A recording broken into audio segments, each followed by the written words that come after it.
Good morning, good afternoon, good evening.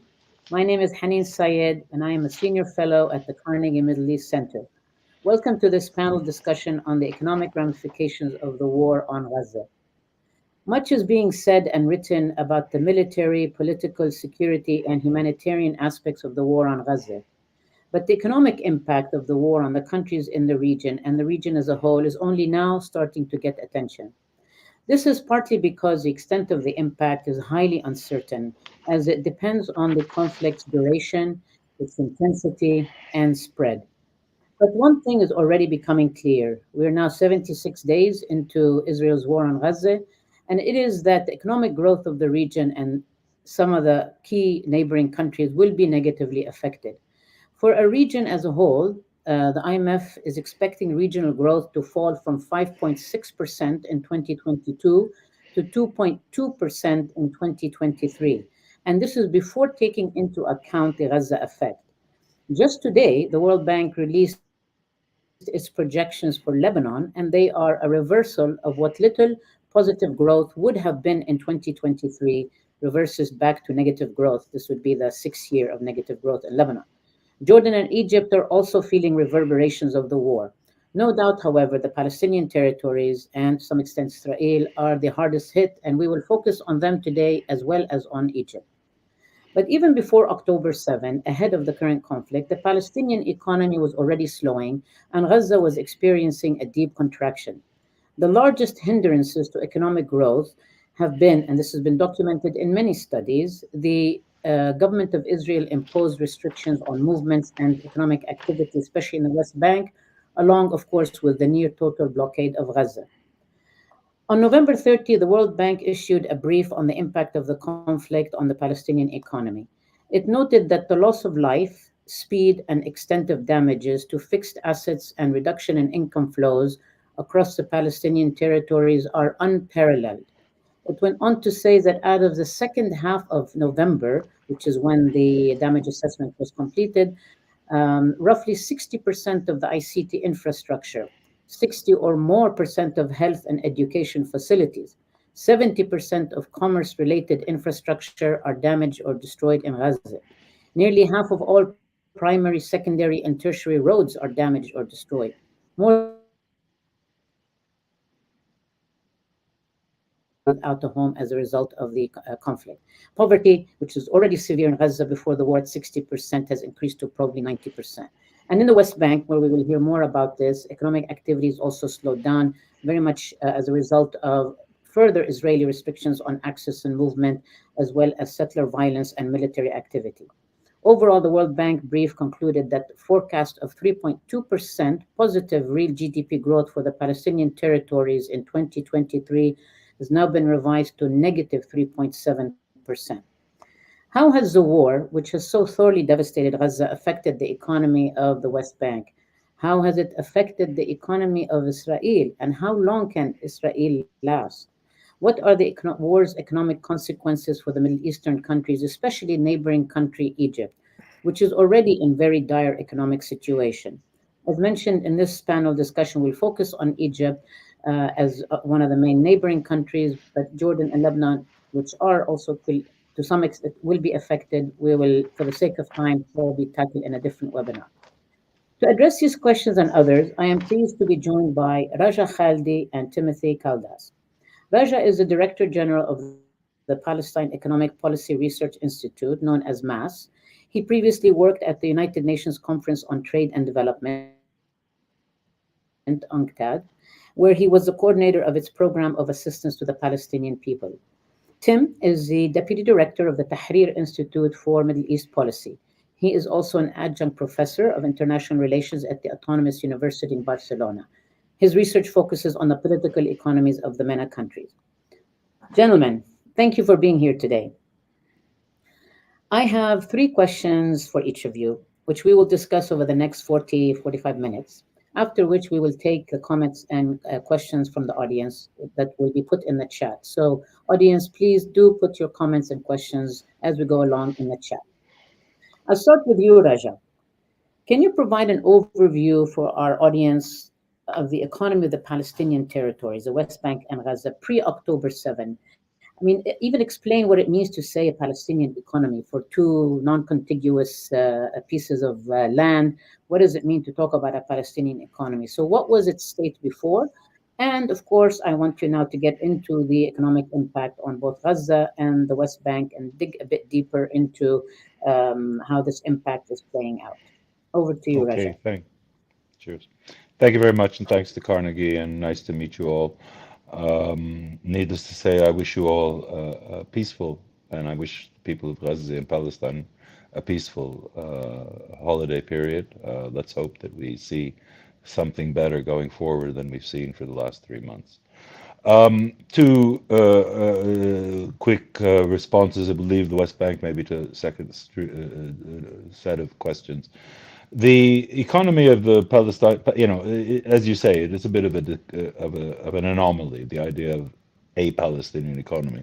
That was what was conceived in 30 years ago when the PLO entered the peace process, on the assumption of a two-state solution and hence two economies for a two-state solution, two independent states, hence two sovereign economies, and that was even the assumption of Oslo, the premise of even of Paris, at least from the Palestinian understanding. And of course, we know how many weaknesses there were. So the premise was a national economy, contiguous, geographically contiguous, functionally coherent, including the West Bank with Jerusalem in the center. That was the premise, that was the plan.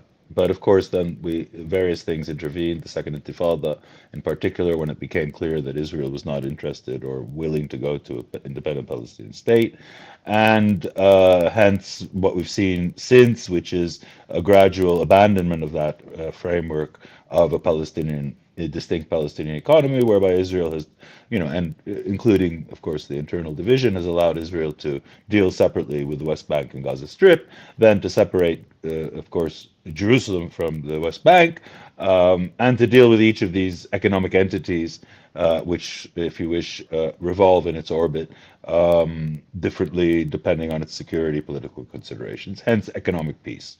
Hence a situation that allowed the West Bank to, I won't say flourish, but compared to Gaza, certainly continue to grow on most years.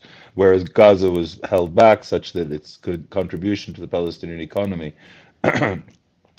in, let's say, upon the Israeli disengagement, which is the last moment where we actually had a process, an agreement. The last Palestinian-Israeli agreement was the 2005 Agreement on Movement and Access, which is about how to govern Gaza's economy after an Israeli engagement, assuming the PA was there. Now that, since then, Gaza's economy has shrunk from, can you believe it, 35% of the national economy to 17. So that just is the main indicator, from which all other indicators derive. That of poverty being higher in Gaza, well above 40, close to 50% by 2022, 23. Unemployment, again, high rates in the 40s. Industry reduced to very little, agriculture reduced to very little, etc. On the other hand, Gaza economy, despite what it's being portrayed as, was not, a Hamas economy. It was not. It was a distinctive part of the Palestinian economy. It was the economy of a part of the Palestinian state, if you wish, but it was on its own trajectory. The West Bank was on its own trajectory too, and that was one that was encouraged by economic peace, by a more, a greater attachment, let's say, to neoliberal economics here, etc. So, I mean, that was what we had a situation by the eve of the war where the $18 billion Palestinian economy was 15 billion of that was coming from the West Bank, 3 billion max from Gaza was constituted by Gaza. Of the 15 billion that the West Bank's economy constitute, around 3 billion of that was not GDP; it was working in Israel. So you're talking about an economy whose GDP is, less than around 60% of its national resources. So that's inherently weak, and of course all of those are dependencies not on the Gulf states or on Jordan or on Egypt. These are dependencies which all revolve around Israel. So that was the situation very briefly on the eve. of the economy of the war. And I mean, before we go into too much detail, let me just make 2 points here. We've at Mass from the beginning of the war, we perceived our reading was, even though it was not explicit, and it has now become explicit, that Israel's war aim was not only well, let's say it has obviously political aims of ending the resistance, removing Hamas, etc. But that entails whether or not it's an aim apart on its own, it entails making Gaza unlivable. And that's the sort of guiding concept that we have, which unfortunately has become dramatically true, shown to be the case, not only as intent, but in terms of the results. So without housing, what does it mean when you say, what does it mean to be uninhabitable? It means not only, I mean, I'm glad you mentioned the numbers, the bank's estimates on these different areas. But housing, you have more than half of the north of Gaza housing is finished, is probably more by now. Last time we counted, and maybe half of that amount in the south. Economic utilities, the whole electricity, roads, sewage, water networks, completely down to zero. Public services, public service places, markets, productive assets, transport networks. So that is what it means to make a place unlivable. Now we know Israel has shown us in the north, and they're you know have started in the south, and we're led to understand that they're not yet finished. So I mean, this is that alongside the idea of starvation as a weapon, or weaponizing starvation, or weaponizing the humanitarian crisis, has been explicit and has been implicit and now explicit in what's going on and in the way this war is proceeding. So the economic has been no less dramatic than the human cost. Finally, on Gaza, talking about an economy tomorrow is really a bit pointless in the sense that we have a decommissioned economy. ILO has said that 33% of jobs have been safeguarded, or 66% have been lost. And we're trying to get our head around that. I think all that means is that there's still 33% of the jobs, there are people who are willing to pay people salaries, public sector services, etc. But that doesn't mean that 33% or 34% of the people are working. So Gaza is not working, and it won't start working, and won't be able to work for a while. And there are a lot of things that have to happen before it can get back on its feet, not to mention become an economy again. So let's not talk about the economy for the next year at least. But I won't take any more for now. I mean, let's hear what Timothy has to add. Thank you, Raja. Okay, let me turn to you, Tim, now on Egypt. This is a big economy, which, however, has been suffering for several years. Recently, an election, another mandate of 6 years for President Sisi. Can you take us through what you think the economic consequences of the war is on Egypt, or could be on Egypt? Because obviously this is still early days. Sure. Thank you, and thank you, Raja, for that overview. Thanks to Carnegie for having me. Um, I mean, to the point that you kind of highlighted in your introduction, a lot of the negative outlook in the region actually predates the war on Gaza, um, and so it's important to keep in mind that while externalities are going to exacerbate these challenges, there are inherent kind of structural reasons why Egypt and other countries are struggling that will persist irrespective of the outcome of the fighting whenever it concludes. And that's definitely true of Egypt. There's a lot of concern that the tourism sector is going to be negatively impacted. So far, largely, we only have anecdotal evidence of that. At the conclusion of October, tourism increased actually 7% over the previous year. The government is aiming for a much more substantial rate of increase, but still, it didn't show negatively. That said, I think that if this continues, and Israel has indicated that they want to pursue this for months, if not another year, then certainly that would, I think, deter people from thinking about visiting a country right on the border of the fighting that's taking place. The more serious negative impact that has already begun and whose horizon remains unclear is that of the impact on shipping. So the attacks by the Houthis on shipping container ships passing through Bab el-Mandeb and into the Red Sea has resulted in a growing number of shipping companies either rerouting around Africa to avoid the Red Sea entirely, which means avoiding the Suez Canal, or increasing the risk premium for trying to pursue that passage. Um, and if this persists, this will have a significant negative impact on one of Egypt's most important sources of hard currency, which is revenue from the Suez Canal tolls. And so this is something that I think the Egyptians are obviously concerned about, going to be keeping an eye on, as will everybody else. It also could have an impact on the price of energy. We've already seen a small uptick in the price of the barrel. This will impact Egypt's economy as fuel remains subsidized by the government, and so it increases the cost of the government to cover the cost of those subsidies, putting further pressure on the country's current account, which is kind of a central feature of Egypt's economic struggles. Um, that said, to be perfectly honest with you, so far the the economic consequences of this crisis has bought the regime breathing room. So I think that increasingly a number of Egypt's partners have been looking to increase their financial support to Egypt. The European Commission announced 9 billion euros in investments. Most of that is actually old money, but the EC has a habit of repackaging old money into larger and larger sounding packages.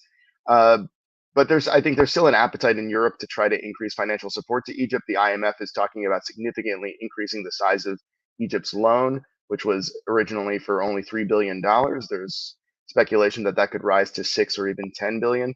And I think that, and from what I understand from diplomats, Egypt is calling on its partners everywhere to try to increase their access to support, insisting that the situation in Gaza has significantly impacted their position, and so therefore everybody needs to provide Egypt with more assistance. And so far, I think there's some appetite for doing that. And what remains unclear are the terms through which that takes place. So there's a possibility that the increased financial support and increased size of the loan from the IMF could be used as an incentive for implementing the reforms that Egypt has failed to implement over the past year, which is why the IMF has not been dispersing tranches of loans since the agreement was signed in December of 22. But there's also a real possibility, and some governments have indicated that they'd like to see this, of increased quote unquote flexibility about the terms of that agreement. Um, and that might mean the regime evading some of the important governance commitments that were made and haven't been implemented, related to transparency of military companies, transparency on the cost of the state to the state for subsidizing those companies, both in terms of direct subsidies and in terms of tax exemptions for the military. Reforms in terms of the tender. There's also reforms on the table that they're supposed to make tendering competitive instead of directly contracting the regime. And these reforms were important because the regime for the last decade has leveraged the state to kind of enrich itself and consolidate power. And this has been a central feature of why the state's finances are in a dire state before all this fighting broke out. And so there is a risk that in the process of giving Egypt additional financial support to weather this current crisis, that they subsidize a deepening of the structural reasons why Egypt's economy and political conditions are so unstable. I mean, before this happened, before October 7th, Egypt ranked second in the world according to Bloomberg in terms of risk of default. So this is a country that was already in a profoundly unhealthy state economically beforehand. Poverty was on the rise. Inflation was at eye-watering levels. Food inflation exceeded 70%. So the circumstances and the conditions going into this were already dire, as you pointed out. And while I think Egypt does need additional financial assistance, it's really important that that financial assistance not go to subsidizing malpractice, as we've seen in the past. Um, but it is, I think, too early to know what will the true impact of this be on Egypt's economy, because we don't really know where this is going to go. The longer that the fighting persists, the growing risk of spillover, of course, and what we're seeing with the Red Sea, for example. The real threat to shipping has accelerated only in the last couple of weeks, um, and that is due in large part to a failure to implement a durable ceasefire over the past 2.5 months, which could have perhaps prevented this escalation and this expansion of the conflict and the economic fallout for the neighboring countries. So if the countries with most influence get serious about actually containing the risk of spillover, that means insisting on a ceasefire, insisting on an end to this war on Gaza, and insisting on and trying to prevent any further deepening of the humanitarian crisis that we're seeing Palestinians in Gaza face. Thank you, Tim. I mean, I think the point you made is very important about potential that Egypt will postpone undertaking of critical reforms, take advantage of the situation, get more financing, but not address its pre-war structural reforms that it needs. And we may see that in other countries in the region as well. Um, Back to you, Raja. Can you now delve a little bit more into the West Bank economy? Because there's a lot happening there which is not uh, getting enough attention. Certainly, of course, in terms of settler violence and so on, but the kind of impact, the movement of Palestinian workers in Israel, Israel substituting it with other labor from India, for example, and so on. So that must be having and will continue to have a major impact on the West Bank, which is the bigger economy of the two in the territories. Can you maybe go a little bit more into that? Sure. Just to say on Egypt's indebtedness, I'm just thinking that already before the threat from the external the shipping issues and how the region itself, how Egypt might suffer from the spillover. Even without that, I think Egypt's politically now in a great position to not have to worry about IMF conditionality, at least for the next year or so, with regardless of, and I think that the issues that we all know need to be addressed, unfortunately, are going to have to wait a little bit. But anyhow, the West Bank economy, separately from Jerusalem to a certain extent, I'll have to discuss because it's because of the way things have emerged, precisely as I mentioned before. The West Bank economy's structure, as I mentioned, is the domestic economy is composed of the private sector and the government, and the private sector and the government have different have each sector, let's say, is suffering differently from the war, from the political as well as the actual economic shock waves. Um, but in addition to that, as I previously also alluded to, over 20% of the West Bank labor force and under 20% of its national income or the national income generated in the West Bank is coming from workers in Israel. So there have been and there are three main channels for the way that the crisis is accelerating in the West Bank. The first is the labor force. That was the first one. That was the most immediate shock, and it's the one that continues to be most, well, not most acutely felt, but certainly acutely felt, in the sense that of the 180,000 Palestinians from the West Bank working in Israel and its settlements uh, up to the war, plus around 17,000 from Gaza. That was reduced to zero for the first weeks and has, I believe, trickled back maybe to 10, 15,000, 20,000 at best, i.e. people who are critical to certain Israeli, for example, health sector, possibly in certain other industries, etc. So the bulk of that labor force remains unemployed or has shifted to low wage or subsistence activities in the West Bank in their villages.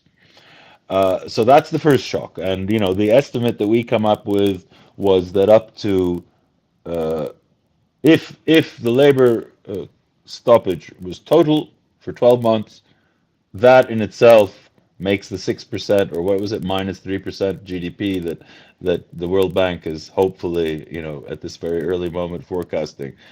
We're talking about 25 to 30% of GDP just because of the cutoff of that 3 billion, not because of its income, in fact, but because it's regenerated into the economy and has a knock-on effect on purchasing power and private consumption, basically. So there's that shock, which has now gone into 3 months and was likely, by all accounts, if the Israelis let anybody back, it'll be very selective, very certain industries, and under conditions which resemble prison labor camps, to be honest. Not quite chain gangs, but almost that. So I think there'll be very few Palestinians who will be willing even for the double, wage compared to West Bank, and that's of course the reason. So there's going to be a deflation in the West Bank, which is already underway, and will be, compounded by the second channel, which is the trade taxes, or the taxes on external trade and trade with Israel on imports that Israel collects on behalf of the PA, and the so-called clearance revenue, and which amounts to another $3.5 to $4 billion a year, 300 million up to $300 million a month. Israel has already been deducting payments, part of that, for because of PA payments to families of prisoners and martyrs, and also deducting what is not paid in electricity bills owed to Israel for provision of electricity to West Bank communities. So that flow, which has going to have is suffering from two problems. One is that the blow to the economy, the overall blow to purchasing power, means a blow to imports and hence less trade tax. But more importantly is that Israel, of course, as we know, decided to withhold the portion of that is allocated by the PA to its employees and pensioners in the Gaza Strip. It's around 100 and something, $10 million, I believe, something like that, which is about half of which would have left about 100 million to be transferred to the PA. So the PA said, no, we're not going to take it. Either we get everything or nothing. So that's October. November, we're now in December. A decision was made. An American Palestinian agreement was made that the Palestinians would hand over the names of the Gaza recipients, their salaried employees and pensioners, so that it could be checked by Israel. But of course, Israel has these lists, so it was a face-saving gesture, so Israel could climb down from the tree that the Americans thought up. The PA said, "Fine, if that's what it takes, for us to get all of the money, then we'll go along with that." Of course, the Smotrich, who is the Minister of Finance, refused it. So we're still, seeing how that's going to be played out. So that's number two. Number three is, of course, the private sector. So the private sector, demand is down. Output is probably, except in a few industries where maybe there's some local demand for products that can, food industries and things like that, maybe can gear up production. But generally, the level of demand is down, so the level of output is down. So people are being laid off. So we're adding to the unemployment. So we're talking about an unemployment rate in West Bank, which overnight has gone from 17% to close to 40, and it's going up every day, effectively. So those are the three main channels. There's others, for example, you have the Arabs in Israel, Palestinians in Israel, who again were, losing over a year, $1.5 billion. That's part of what the GDP, it's part of GDP, but it's again showing you where GDP is going. So you got a reduced GDP, reduced transfers, and reduced income from labor. So I think, overall the projections have been modest so far, but even taking when you put Gaza into the equation, you're talking about an economy that was at 18 billion a year ago, and we'll be down close to 10 billion, or if we're lucky, by the end of the year. And I haven't talked. I mean, that's not talked about Jerusalem, which is another 300,000 Palestinians under siege. Basically, it's a different form of a prison than Gaza. But in terms of there's a struggle for identity. There's a struggle for cultural. Well, people to be able to continue living and working in their city, etc., etc. The old city souk. Tourism, of course, there has been it's a disastrous situation. Poverty is already high there. Anyhow, it's yet another condition or example of the Palestinian economic condition. Thank you, Raja. Yeah, quite depressing and dismal situation. I want to remind our audience to please put any questions or comments you have in the chat. Um, Tim, I'm gonna now. I mean, given what Raja described about the situation in Gaza and the West Bank, but let's focus on Gaza for a minute.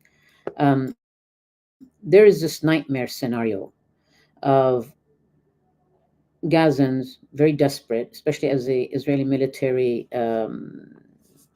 plan starts moving more and more into south, and Gazans just very desperate, amassing on the border with Egypt and making it through in hundreds of thousands, maybe more. Um, what would that mean for Egypt, and how would Egypt handle that? And are they thinking about this? Are the authorities, do you know, or is there discussion in Egypt about what this would mean, how they, what would that scenario look like for Egypt? Sure. No, I mean, they're absolutely thinking about it. I mean, a number of Israeli current and former officials have made quite clear that that is an objective of theirs. So it's become a major issue of discussion. Um, I mean, related to Russia's point about making Gaza uninhabitable is to depopulate it, to forcibly drive out and effectively ethnically cleanse the Strip. And the Egyptians have insisted publicly that this is a non-starter quite effectively, actually, in certain arguments that they've made. So one of the arguments that Sisi made pretty early into this in a press conference with Olaf Schultz that was that if Palestinians were forced into Egypt, that there was a risk that militancy would persist on Egyptian territory, potentially compromising peace between Egypt and Israel if Israel was then to attack militant groups within Egyptian territory. And I think that statement and that argument really started to deter Western capitals from considering supporting Israel's objective, or at least some Israelis' objective, of moving Palestinians in mass into Egypt. Uh, I think that's a scenario that none of them were remotely interested in facilitating. Unfortunately, the ethnic cleansing argument and the war crime part wasn't as convincing. I think it was the security concerns that really, I think, started to alarm Western capitals. Um, so that's been a major issue. I think that to whatever extent that there was serious attempts at the beginning of this conflict to convince the Egyptians to voluntarily support a plan like that, uh, while the security concerns were a major factor, I suspect that also the amount of financial incentives needed to convince the Egyptians were not really on the table. I don't think that this regime is above considering something like that. I think it's more that they would have demanded a much higher price than people were prepared to pay. That's my personal suspicion, but I mean, it's hard to know. These are not transparent conversations. But I did hear from some Western officials that there was attempts to convince the Egyptian authorities of this at the beginning of this process. Um, that said, to your point, there might be an involuntary process by which this takes place, where people just forcibly cross because survival within Gaza is untenable, as it's already becoming. And to that extent, I mean, the Egyptians pretty early on delineated a space where they seemed to be preparing for the possibility that large amounts of people would be pushed into Sinai. Um, that said, unfortunately, we have reports also that the Egyptians, in this respect, are also exploiting the crisis, and we have a lot of stories about people paying thousands of dollars to be put on the list to be allowed to cross Rafah into Egypt, and people desperately parting with, for them huge sums of money to try to save their lives and their children, and it's a kind of horrible situation, which also to an extent starts to push back on the Egyptian argument that they have no control over what crosses through Rafah, and this is entirely Israel's fault that not enough is getting through. I think that I've even heard Western diplomats express frustration that Egypt isn't taking a harder line in terms of pushing for more to cross in. That said, it's important to keep in mind conventional, like normally speaking, Rafah is not a crossing for goods. It's a crossing for people. The crossing for goods for Gaza is primarily with Israel, and there are a number of crossings. And the U.S. government has tried to push the Israelis reportedly to open, for example, Kerem Shalom for this purpose, because that's really where the capacity for moving goods into Gaza is. Rafah has been, repurposed for that in a much smaller way, in a fundamentally inadequate way. So whereas 500 trucks were moving into Gaza daily before October 7th, now we have an average of 60, and that's in a context in which, I mean, even the 500 was insufficient beforehand. So it's the scale of deprivation that people in Gaza are experiencing is enormous. That said, I think the unfortunate reality is that from what I'm hearing, Egypt isn't really putting up a very compelling argument for how to get more in at this time, which actually increases the risk that people will come out one way or another.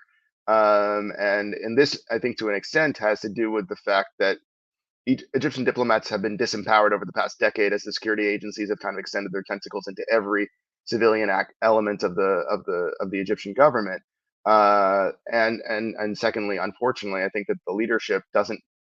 This isn't their primary concern. I mean, and given the way that they treat Egyptians themselves, it's kind of unsurprising that the humanitarian thing, while a useful tool for securing concessions, securing support, is not necessarily one that they're fundamentally committed to beyond that. And that's the kind of tragedy of all this, and that's been the case for Palestinians, unfortunately, for decades, which is they're a useful political football for leaders in the region at times, but their fundamental commitment to their well-being, to their independence, has always been secondary, if not tertiary. Wow. Thank you, Tim, for also this bleak perspective. Raja, I'm going to come back to you now to talk about the Israeli economy and how that is being played out, how it's being impacted. Um, Obviously, military spending has shot up. It's had to mobilize 300,000 from the labor force into the army. So there's going to be some real impacts already.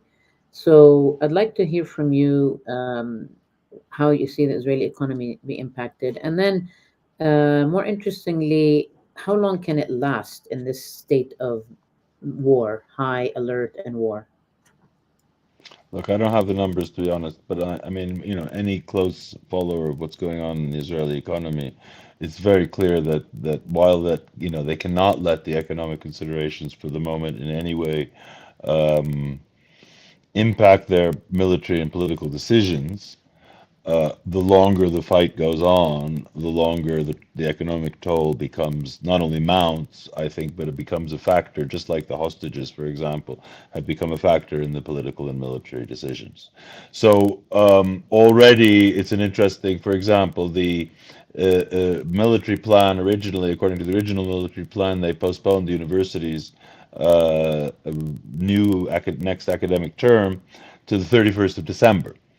That was 2 months ago, on the assumption that their reservists would possibly be able to resume normal life then. They've just asked for the universities to extend it to the 31st of January. So that sort of tells you about how well, their planning is going in terms of achievements on the ground that allow them to.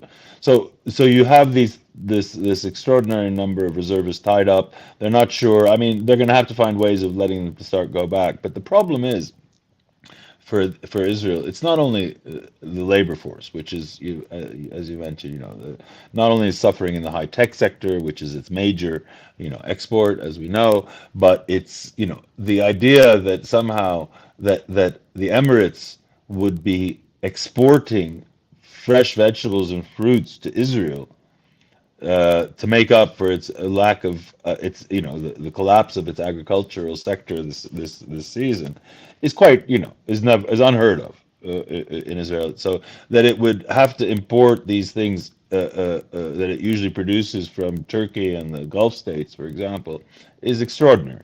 That its construction sector, which is a high booming sector, has slowed down considerably, and they do not have a solution to the foreign laborers. We talked earlier about foreign laborers. They have some part-time the patching sort of type solutions that for the agricultural sector. Now they're talking about Africa and Thailand some more, but we know that probably the Thais don't want to come back. I don't know, but the point is that it's going to be difficult, and then there's issues of language, there's problems. The reason the Israelis are, it was a luxury for them, Palestinians, because not only they spoke the language, they, you know, cultural. There was a way of there was, but they were next door and they went home every night. You see, that's the secret of Palestinian labor in Israel. It's not because they're necessarily so great at doing the job. So here you have an immigrant labor force from Africa and Asia. It's a big issue for Israel to absorb that, and how they're going to do it, I don't know. I mean, Arab agriculture establishments in the center of Israel are getting Arab and Israeli Jewish recruits, volunteers to help them pick the harvest. The harvest this year's avocado harvest, various other winter fruits are rotting on the trees. So okay, we all know that every economy goes to war is going to have these sort of shocks, and Israel has a very generous benefactor to cover the military cost, as well as probably part of the economic cost. But even with that assistance, now there's something else that's going on, which we're not yet able to gauge. I think, and there's heavy censorship in Israel, but the same state failures that occurred on the 7th of October, intelligence, military, political, have not yet been dealt with, in the sense that these are not just military intelligence. These are failures of these of the very famed Israeli state's ability to take care of its people. And the reports of the traumatized, the maimed soldiers, etc., who are going home, nobody's contacting them. Nobody's there's no. It's a mess. The state is still reeling from the 7th of October and has not yet. And we can see it in so many of their actions and the sort of narrative that's being spinned and changed and play and all of that, the propaganda and things like that. That there's a major issue here in terms of how long. Not only how long can it stay at war, and can the state and the people stay at war, which we know in any country there's the facade, ends up, can easily crack. But I mean, my concern, but it's fascinating to see that the actual other functions of the state are failing. Now, looking forward, Israel's economic trajectory has been one powered by, as we know, especially in the last years, financial markets and high tech and industrial exports and all of those things related to the cyber security industries. So, to be honest, their reputation has been given a very bad. Those industries, those famed industries, have been given a very bad blow to their. Basically, what I'm saying is that Israel's position, and even in OECD, is going to be diminished. But it's isolation because of political, regardless of how this ends up, unless it ends up, with a good political outcome for everybody. But it's going to, I don't say pariah state, but certainly it's going to reduce its standing. Its plans with Arab normalization with the Arab states is definitely delayed. Its integration in Africa I mean, it's going to face a lot of economic problems as a result of the politics as well, is what I'm saying. So of course it'll last. I mean, Israel's a huge economy. and it can recreate itself. It's not been dealt economically a mortal blow, so to speak. But the other factors, I believe, the political and the existential almost challenge of coming out of this on top.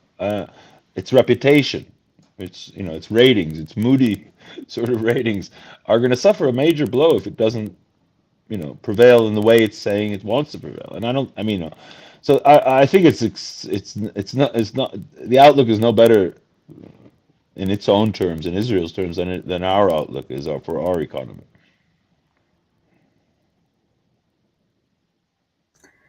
Thank you, Raja. Let me actually just stay with you and think now about the day after, whatever that is, and whenever that is. We don't know, but at some point there will have to be some rebuilding of Gaza, maybe even West Bank to some extent, depending on how things play out. Um, what role do you think the international community should play? And I say this because I mean the international community has played a role for decades in rebuilding Gaza and in supporting Palestinian Authority and the Palestinian economy and the Palestinian people. But I know that there are many lessons from that. I know the experience has been, even by own admission of institutions like the World Bank, that have they really succeeded? So I'd like to hear your view on what role the international community can play in the rebuilding and what lessons to take from the past in this day after moment. Well, I'll go quickly first, but I'd like to hear what Timothy also says. Let me just say that, this is not anything really very easily comparable. Neither the reconstruction of Gaza in previous wars, nor the post Intifada, second Intifada reconstruction of the Palestinian economy. Um, Hence, and of course the scale of destruction. I'm revising my own estimates every 2 weeks, and we're now well up closer to 15, 20 billion over the next few years, at least. In terms of getting people back to work, getting people relieved, rebuilding is just an unfathomable number. So put it this way: the Palestinians can't do it on their own, or they can manage it, and they should manage it, and let's hope that they are allowed to manage it and do it in the way that we want to do it, and do it with the means and with our own people. We don't need, the sort of. So you tell me about. I can give you. We can have another webinar about the experience of foreign aid in Palestine. Certainly, it's not been it's been a helpful one, but it's not been any great achievements that anybody can crow about or write home about. The bank itself, is looking again at its role in preserving a status quo that ended up to be not only unsustainable, but has created what we've seen in many ways. And other donors have to seriously, look at their modes of engagement. In any case, the nature of projects, programs, policies that we were talking about for the last 15 years in the narrow context of a status quo continuing based on an Oslo that had finished, is definitely, we just have to forget that paradigm. So the new paradigm will have to be based on what we didn't do, but in a much shorter period of time in the last 25 years. So in the next couple of years, if there is going to come a political outcome this immediately, I mean, not only a ceasefire, but an opening to a political process in the coming months. That's the best we can hope for. If that is not clearly predicated on a Palestinian state along the 67 lines, we were there in 2000, Clinton parameters, whatever. Barak, Arafat, then Annapolis again. Don't forget, again even under Abu Mazen. So we all know what the shape of that settlement is. All of us, rational, reasonable people, and that applies in Israel, I think, more than it maybe shows today. we understandably, rage, fury, whatever, humiliation are still, prevailing. But I think that once the guns go silent, let's not talk about the day after, because the day after the word, it's assuming the day after what are you exactly talking? The day after the destruction of Hamas, or the day after Israel's, withdraws from Gaza without having achieved its goals, or important different days after. So let's just talk about the day before, and this should be the day before the Palestinian state. The next 2 years are the day before the Palestinian state. If that's what if we can get that trajectory initiated, launched, um, then I think even the Emirates said something. They've already been very clear in the Saudis. That when somebody said, probably an Israeli said, "Oh well, the Saudis and the Emirates will pay for it all," in their usual arrogant manner. I think somebody said, "No, we're not going to pay for it unless, as a result of paying for it, we're going to get what we all know has to happen." So let's see. If that happens, I don't think there'll be any problem, to be honest.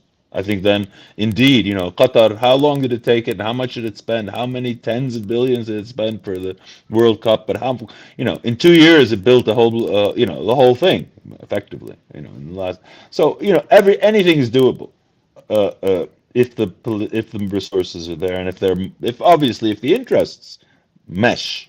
So we need to think about, political and interests meshing with our political interests meshing with those of the Arabs, who we need to be involved. I think before the Americans. To be honest, the Americans, having funded the destruction, should be the first people to pay for it. Not to mention the Israelis. Reparations are something which Palestinians have to start preparing files to demand, regardless of what the government in Israel might be willing to even. But why not? I mean, it happens everywhere in the world. Why shouldn't we demand a reparations? But in any case, I think so. Where there's a will, there'll be a way, and the will depends on us all being convinced that there's a political process. And I think that if that's launched through the Security Council, as I think part of the reason that the current, it's true that they're differing on the details that now in this latest Security Council. I think it's all about setting up the international mechanism for managing Gaza in this interim period, let's call it, and it's the first step, if you wish, towards the post-war governance issue, involvement of an international involvement, and if there's going to be a multinational force, some point involved at some point, maybe on board at borders, I don't know. I think that would already be a step towards creating conditions that people will be willing to, and we'll see. It has to be worth it. Nobody's going to pay for it to be destroyed again, and we're not going to build it to be destroyed again, to be honest. So hence, the imperative, I think what Timothy was saying about the Egyptians not yet seeing all the reasons, I mean, the security reason being the main one, but it's definitely in Egypt's economic interest to reverse the possibility of a humanitarian critical spillover, uh, uh, be, because I mean, in fact, one of the paradoxes, ironies of economic peace, and the fact that the leadership, the Gaza leadership, Hamas leadership, was able to convince not only the Israelis and the PA and everybody else, but also Egypt, that it really was interested in economic peace.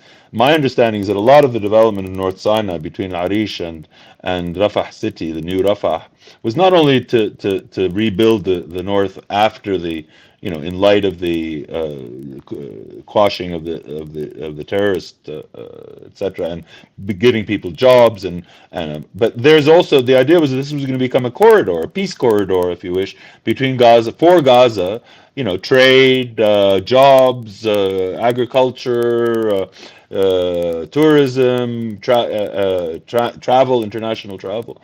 So the irony is that whereas it's been set up for that, we might lose that all. I mean, that's a huge investment. So there's an interest for Egypt in turning this around, as Tim said, and imposing humanitarian zones inside exactly Gaza through its ability to change the conditions at Rafah. But that's a political thing, perhaps beyond what we're talking about.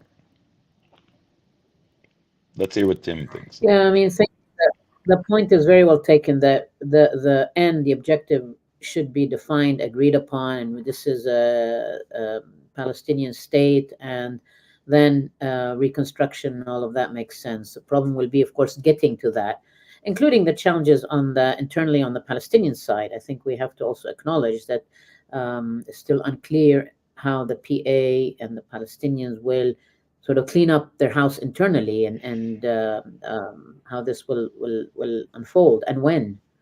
I would Um, venture briefly to say that I wouldn't worry too much about that. I think they'll sort it out. I know there's issues there, but I think it's already happening. Okay, it's starting that transformation, hopefully quietly, peacefully, and by consensus, is happening. The big question is what's going to happen in Israel. That's the big question.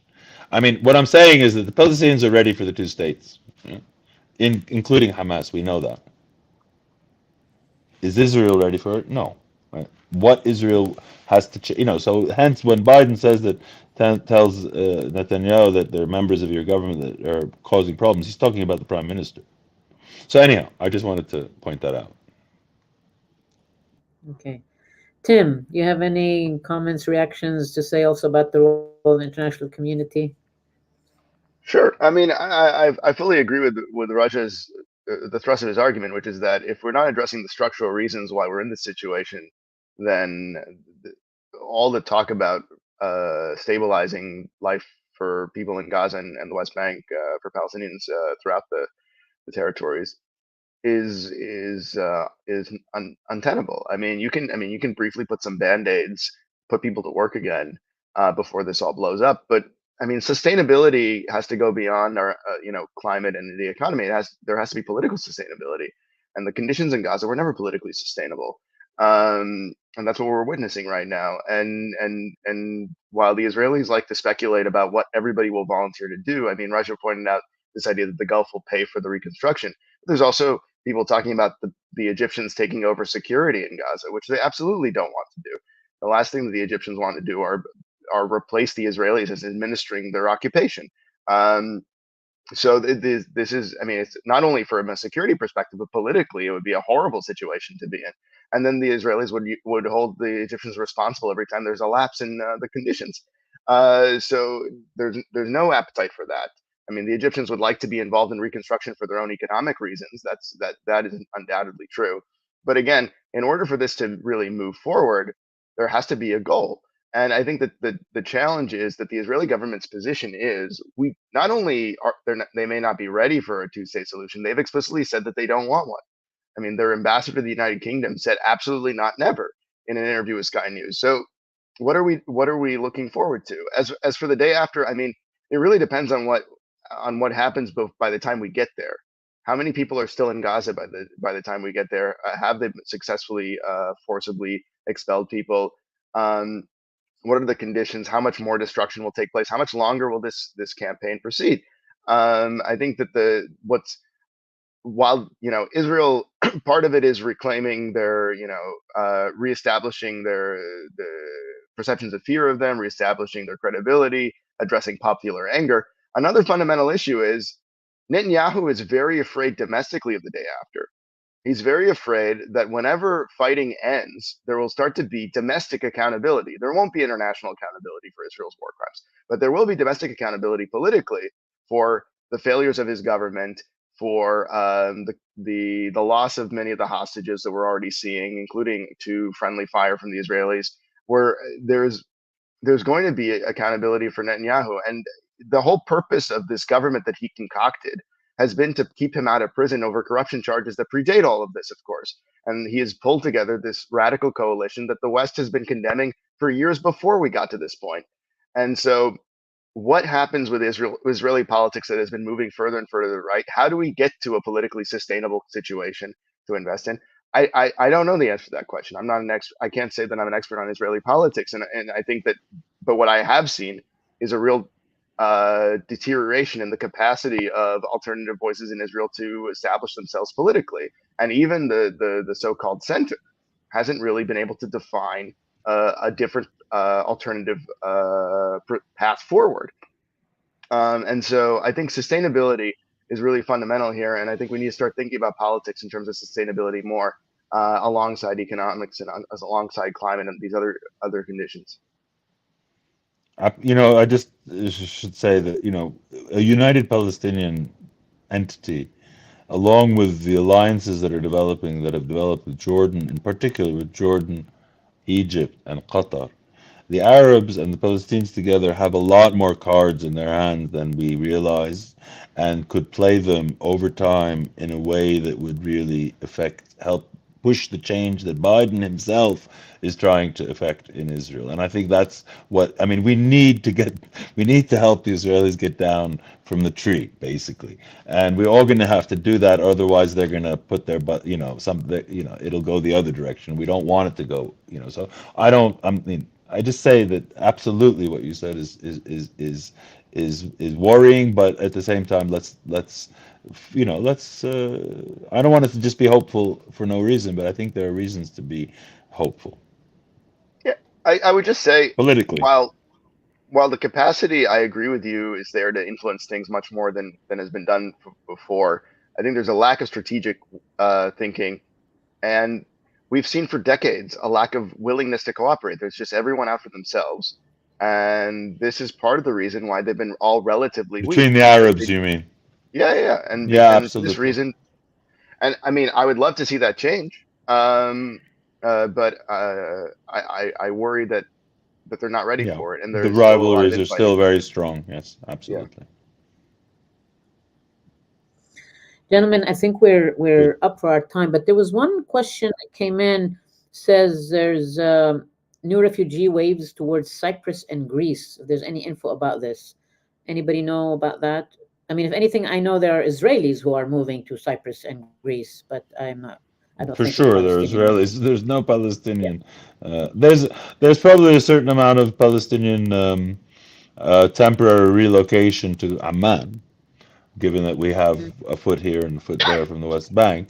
But no, certainly there's no Palestinian movement. The Israelis, by the way, or talking about opening up a sea corridor from Cyprus, the one-way sea corridor from Cyprus to Gaza, for eventual, once the day after, there's to basically bring in by shipload humanitarian assistance. But I don't know.